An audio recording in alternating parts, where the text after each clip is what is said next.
So the question is, if you have a drug, and let's say the drug is capitalism, money is a drug. Professor Andrew Lowe at MIT explained how money affects your brain just like a drug. So if you get a drug at the doctor, give me a yes or no, and someone says, "Here's the drug that's going to make you better, but the side effects are so bad that they're gonna kill you."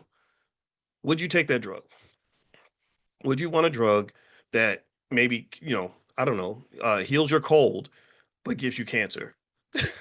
Yes, you wouldn't do that, right? So America is a country that's off balance. That's my point. America is off balance because capitalism has tilted the ship in a certain way, and you can see the ship sinking. You see this. You look at our debt levels as a country. They're insanely high, not sustainable. Cities are already going bankrupt. I'm looking at Chicago, and we got this black mayor. I don't understand this poor guy. I know the black people in Chicago don't seem to like him at all, and he just sits there and just smiles, but I'm like, why are you smiling? Have you seen your budget deficit, dude? You can't pay those bills. Like New York City, so many cities are going bankrupt or unable to pay their bills, and that's going to extend eventually up to the highest levels, to the government, and it's going to be every man, every woman for themselves, and also the lack of balance also will show up in the inequality. As the rich get richer, the poor get poorer. That's only going to be accelerated through artificial intelligence. So artificial intelligence is the great divider that's going to divide on top of the division that already exists. So you're already living in what some have compared to like the Gilded Age, back when you had the Rockefellers and the Carnegies and the Vanderbilts, and they had all this money and all this wealth, and then they would just sort of have all these like starving children like right outside their house. You're already in that era because of big tech. You're really going to be in the era with AI. AI is already eliminating jobs. Companies don't talk about how many jobs they're taking away from AI because they don't want to upset people.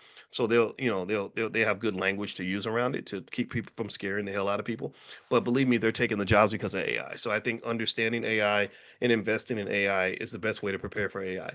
You want to align your interests. They call this incentive alignment.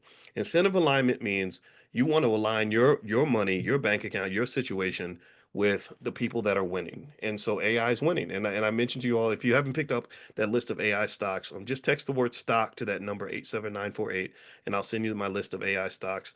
And I'll even try to put it in the chat and find it. I really think investing in these AI companies is really a great long-term play, because what's going to happen is a lot of these companies are not going to they're not going to be where they are right now. Like Nvidia just became the first ever $4 trillion company, and I thought 4 trillion was a big number until I found out that most experts expect that eventually within 5 years it's going to be a $6 to $7 trillion company. So this is not a game. This is not a game. All right. So I'll find that list of AI stocks, and also until then, what I'll do is let me grab this here. Here we go. I just found it. All right. So I'll put this in here now, and so I'll put it in the chat. So if you want to invest in AI and you want my opinion on where to put money, this is a good place to go. And so, depending on where you are, you can make that move. All right, now here's one thing I want to talk about with the South Park thing. So with the South Park thing, they signed that $1.5 billion deal, which I think they deserve because they have this really valuable intellectual property. And I was thinking about this in terms of like, okay, what can Black people learn as we engage in the B1 economic takeover of the 21st and 22nd century? What are some ways to kind of think about these sorts of things in order to really understand how this big boy, big girl money kind of works?